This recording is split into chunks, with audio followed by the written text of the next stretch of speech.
Tesla stock is up over 2% today, and here's what you need to know. First off, definitely not the biggest news today, but Elon Musk suggests to Warren Buffett that he should take a stake in Tesla. That is an obvious move following what Warren Buffett said yesterday about Tesla's FSD and what effect that would have to auto insurance. As you know, Warren Buffett loves insurance companies, and he says if Tesla achieves full self-driving, it would dramatically lower the accidents, which would lower the premiums that insurance companies collect. But check this out, Warren Buffett may already own Tesla stock. This article says new clues emerge about the confidential stock Warren Buffett is buying. However, Berkshire Hathaway's 13F filing isn't telling the full story in more ways than one. In addition to Warren Buffett's company having a $621 million secret portfolio, Berkshire Hathaway has also been granted an exception by the SEC for confidential treatment regarding one or more of its holdings. So Warren Buffett may already have bought Tesla stock. We'll see, time will tell. But it did sound like Warren Buffett was speaking quite favorably about Tesla, and he's already an owner of BYD, at least at the shareholder meeting that just took place over this weekend. Warren Buffett said over this weekend, "I don't think we bring any special talent to that field," said the 93-year-old investing legend when asked about a potential stake in Tesla. Quote, "I would certainly not know how to pick winners in the EV industry. I'll be delighted if there are some winners." So he didn't outright reject the thought process of investing in Tesla. Now here's some pretty big news today that is definitely helping Tesla's stock to go higher, and I will explain why. But Tesla launches another round of layoffs. Tesla launched another round of layoffs this weekend, with employees in wide-ranging roles getting their pink slip amid broader layoffs over the past 3 weeks. Several sources familiar with the matter told Electric that workers across several departments, including software, service, and engineering, have received the dreaded employment status email between Friday and Sunday. This article goes on to say the layoffs were expected after CEO Elon Musk made an example of Rebecca Tanushi, Tesla's former head of charging, and her entire team by firing everyone last week. After the move, he emailed other executives and told them they would also be let go if they don't let go higher percentages of their teams. The first round of layoffs that Tesla announced, about 10% of their staff, Tesla's stock actually sold off following that. That was because it was right before earnings and people were fearful that that meant the worst. We're no longer worried about that because Elon Musk gave us a lot of clarity on the business trajectory of Tesla, just saying outright, they hired too many people and they need to get rid of them. They don't need to do the job with as many employees as they have currently. Elon Musk also made it very clear they are going to focus on profitable growth and that deliveries are going to come in at a positive year-over-year number for 2024. So you delivered 1.8 million last year. You're going to come in higher than that for this year. And that was also some reassurance that all of these layoffs don't mean we're going to have a pitiful delivery number for this year. Also, some good news today. China's BYD plans expansion into Mexico, but rules out the US. Chinese automaker BYD is claiming the key focus of its planned plant in Mexico will be the domestic market rather than export to the US and Canada. His comments come as the company has been reviewing locations for a first plant in Mexico, with executives telling Mexican media in April this would be in central Mexico. BYD's general director in Mexico says, "These days our focus is basically on the Mexican market. We expect to commercialize 50,000 vehicles this year, and we want to more than double those sales next year. We are talking about some of 150,000 EVs. Therefore, the Mexican market is our priority, and that should be our focus. We are 100% focused on the Mexican market, nothing on that North American front." But also today, a Chinese EV rival to Tesla is angling for a $1.13 billion public launch in the US. Geely-owned Zeekr has officially moved to the land of the New York Stock Exchange after months of discussion, making it the latest Chinese automaker to try and go public in the US. Despite a lower valuation, it will be the biggest US offering from a Chinese firm since 2021. It's also being reported that France might host the next BYD factory as BYD considers a European expansion. But again, BYD not trying to come to the US, at least for the foreseeable future, is seen as good news today. Volvo Cars' April's sales rise on strong EV demand. Volvo said sales of fully electric cars were up 94% and accounted for 26% of all sales globally in the month of April. Audi has just launched a direct-to-consumer sales strategy in the US for its EVs. Morgan Stanley's Adam Jonas shares his Tesla FSD supervised V12 0.3.6 experience, and these are his initial impressions. Number one, he says it's cautious when it needs to be, assertive when it should be, seems to demonstrate a heightened sensitivity to pedestrians or things associated with pedestrians like crosswalks, smoother actuation, and overall noticeable improvement from prior tested version 12.3.4.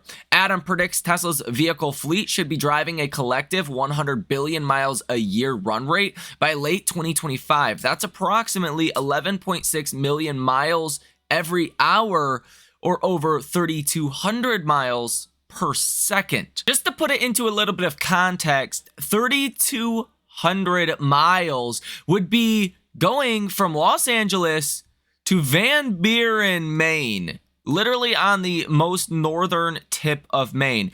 That is 3,210 miles. That is a 47-hour car ride or a 10-hour, 5-minute airplane flight. Doge Designer is reporting that Elon Musk is meeting with Xavier Milei, the president of Argentina, today. No, this is not the same news that we heard 3 weeks ago. This is a second meeting. Jeff Lutz writes on X, mark this post. This quick repeat meeting is indicative of deal development. Giga Argentina coming, in my honest opinion. There is deductive reasoning that supports at least the conversation. Keep in mind, developing in underdeveloped countries is generally a lot cheaper than it is developing a factory, let's say in Texas, or even in China for that matter. The US dollar goes a lot further in Argentina. Tesla Chan is reporting that Tom Zhu is reportedly back in Tesla China, which is likely to help accelerate FSD presence in China. Here on the day today, yet again, option activity is very bullish from big money in Tesla stock. You have seen 129 different orders totaling $19.2 million with a positive order value of 79%. Volume today is 61.4% to the call side and 38.62% to the put side. So if you look at the entirety of option activity in Tesla today, it is very positive. It does look like today short sellers are back to shorting a lot of stock in Tesla. You have borrowed shares today of 2.07 million and return shares just under 1 million. So that means on net today, about 1.07 million shares have been sold short, or at least borrowed today. You do have a cost to borrow max around 9%. Typically when the cost to borrow fees are 8, 9, 10+%, that means there's a lot of shorting activity taking place in the stock today. Short interest percentage of free flow is sitting at 3.85%. Still, after Tesla has went up over 40% from the lows that you were just at in a very short amount of time, shorts are still sitting with multi-year highs for their short positions. That's kind of insane. There's really no regard to risk management with Tesla. You have $19.32 billion currently in short positions with 106.61 million shares that are currently sold short. Over on StockTwits, sentiment today is bullish at 58. Yesterday it was bullish at 57, so improving a little bit from yesterday. Message volume is improving as well from yesterday. It was at 38, which was considered low. Today it's at 44, which is almost considered normal. Still technically on the low side, but at 45 it goes to normal. Participation ratio today is at 57, which is categorized as high. Google Trends data is back on the climb today for the Cybertruck, going from 57 to 61. The Model Y going from 28 to 29. The Model 3 actually declining from 25 to 24.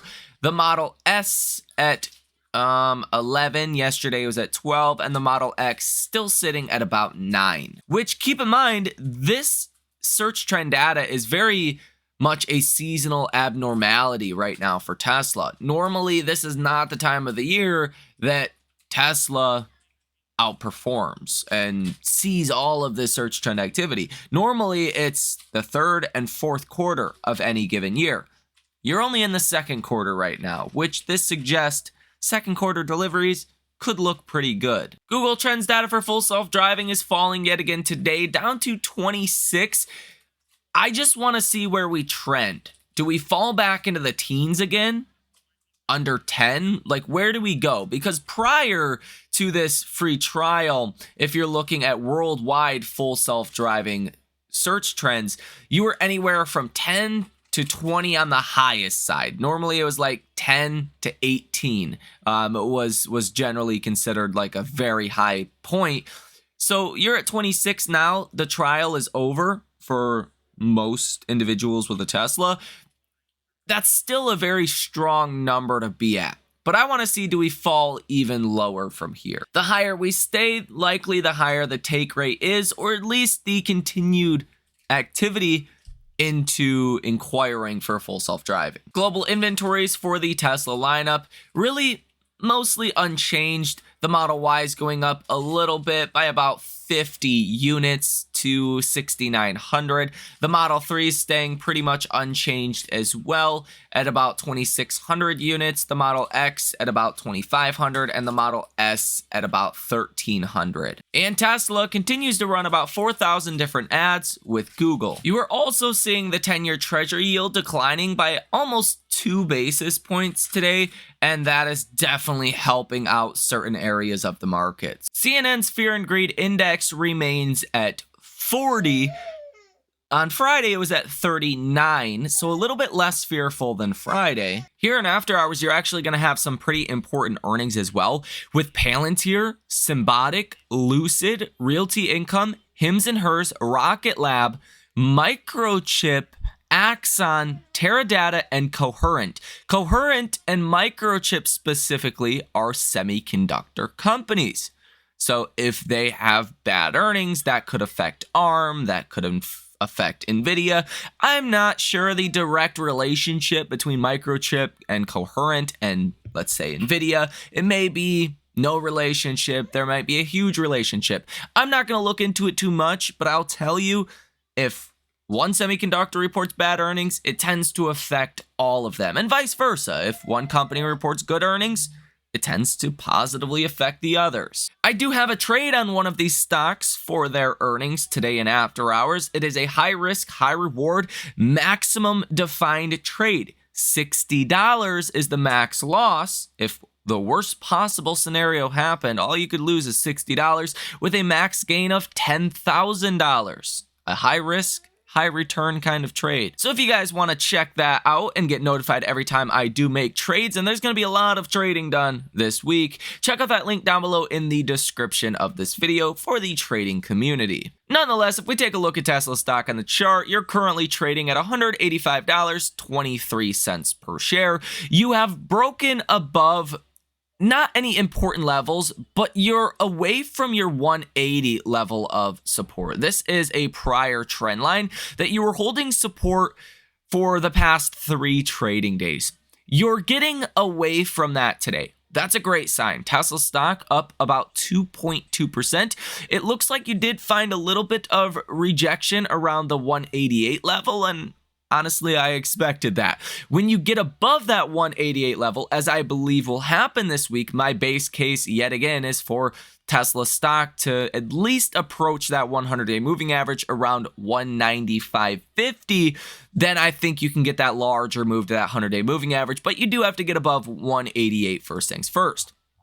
if indeed you do get above that level, this trend line could be important, sitting at about 198 to 199 or so. And then above that, next stop is your 200-day moving average. Good news is you've already broken above your 20-day moving average, your 160 level, your 50-day moving average, and your trend line here at about 180. All you really have now is 188, your 100-day moving average, and that, I guess, round number of $200. But after that, you don't have much resistance, at least until 220. And then after that, it becomes even more scarce. You do have this trend line that will be at about 133, 135 or so. And then above that, you could be looking at some huge gains. But we will talk about this more in depth in the next video, so stay tuned to the channel for that one. As always, that comes out at 8 p.m. Eastern Standard Time every single day. So let me know what you think about all of this information down below in the comment section. Hit the like button as well as subscribe to the channel. You guys have a fantastic rest of your day, and I will see you in the next one.